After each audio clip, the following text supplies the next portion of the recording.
আৰোগ্যম পৰম ধনম, স্বাস্থ্যই পৰম সম্পদ। এই কথাখিনি আমি শুনি থাকোঁ, কিন্তু কিমান সজাগ কিমান সচেতন সেই কথা কিন্তু যেতিয়া বাস্তৱ জীৱনত আমি ইয়াৰ পৰ্যবেক্ষণ কৰোঁ তেতিয়া আমি অনুমান কৰিব পাৰোঁ। বিশেষকৈ গ্ৰাম্যাঞ্চলত থকা ব্যক্তিসকল ৰোগৰ প্ৰতি একেবাৰে অসচেতন বুলি ক'ব লাগিব। তেওঁলোকে সজাগ নহয়। যদি সৰু সুৰা কিবা এটা অসুখ বিসুখ হয় তেওঁলোকে গাঁৱৰ ধনন্তৰী ঔষধ খায়েই তাতে শেষ কৰিব বিচাৰে, বা অথচ তেওঁলোকে কোনোবা এখন ফাৰ্মাচীত গৈ ফাৰ্মাচীত কথাটো কৈ পেলাই লৈ আহিব। ফাৰ্মাচীতসকল কিমান অভিজ্ঞ সেয়াও কিন্তু চিন্তনীয় দিশ।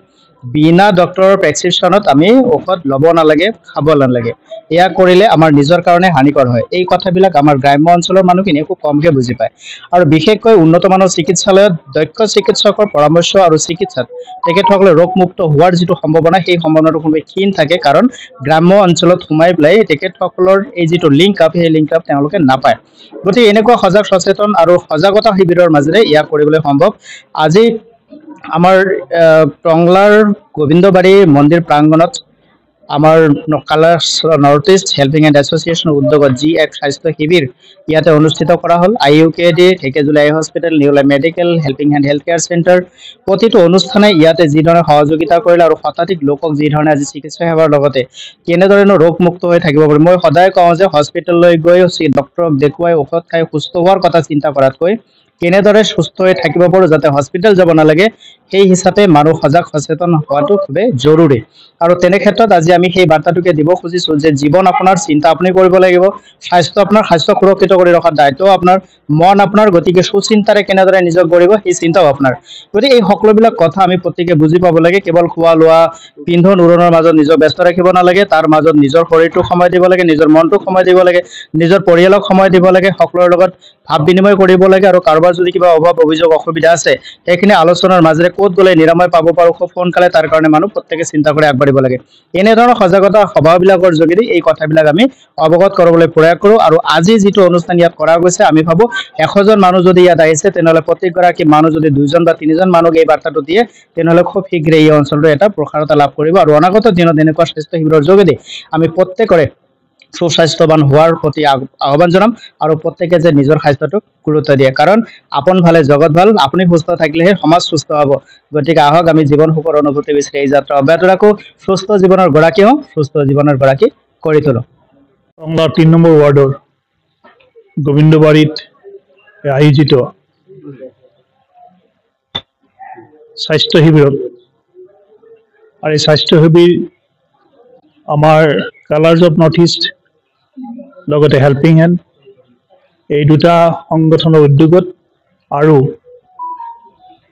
সোণাপুৰস্থিত কিডনী হস্পিটেল, ঢেকীয়াজুলিৰ আই হস্পিটেল আৰু দৰং কেঞ্চাৰ কেয়াৰ চেণ্টাৰৰ সহযোগত যিখিনি আজি স্বাস্থ্য শিবিৰত যিখিনি চিকিৎসা আগবঢ়ালে তাৰ বাবে আমি তেখেতসকলক অশেষ ধন্যবাদ জ্ঞাপন কৰিছোঁ।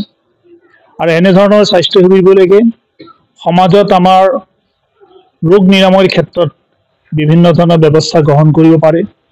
তেখেতসকলে সজাগতা পায় আৰু লগতে ভৱিষ্যত জীৱনৰ তেখেতসকল সুন্দৰ জীৱন এটা যাতে যাপন কৰিব পাৰে তাৰ বাবে এটা পথ দেখুৱায়।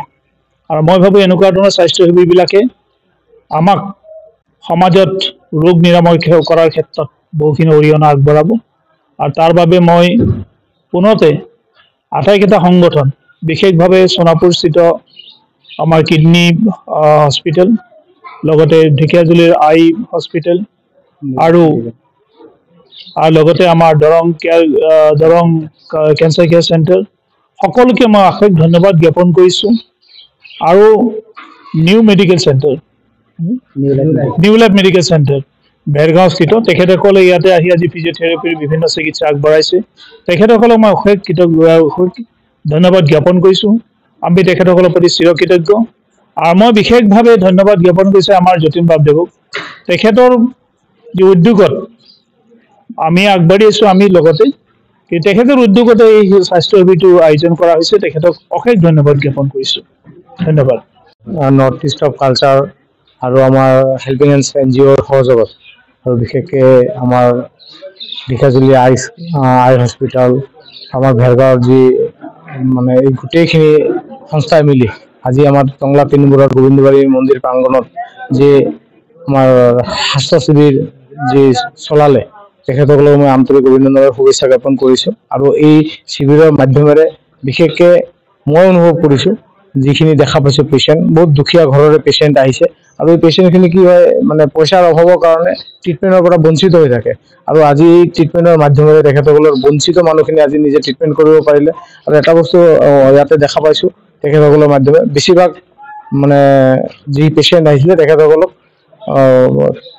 এই সন্থাৰ মাধ্যমেৰে বিনামূলীয়াকৈ চিকিৎসা সেৱা আগবঢ়াব বুলি তেখেতসকলে কৈছে। আৰু এই বিনামূলীয়া যদি চিকিৎসা সেৱা তেখেতসকলে আগবঢ়ায়, এই মানুহখিনি যিখিনি মানুহে কেতিয়াও চিকিৎসালয় যাবলৈ যি কষ্ট বা অনুভৱ কৰিছিলে বা যাব পৰা নাছিলে পইচাৰ কাৰণে বা যাব নোৱাৰে, সেই মানুহখিনি কমচে কম এই চিকিৎসালয়ে গৈ পিনে নিজৰ চিকিৎসাটো কৰিব পাৰিব।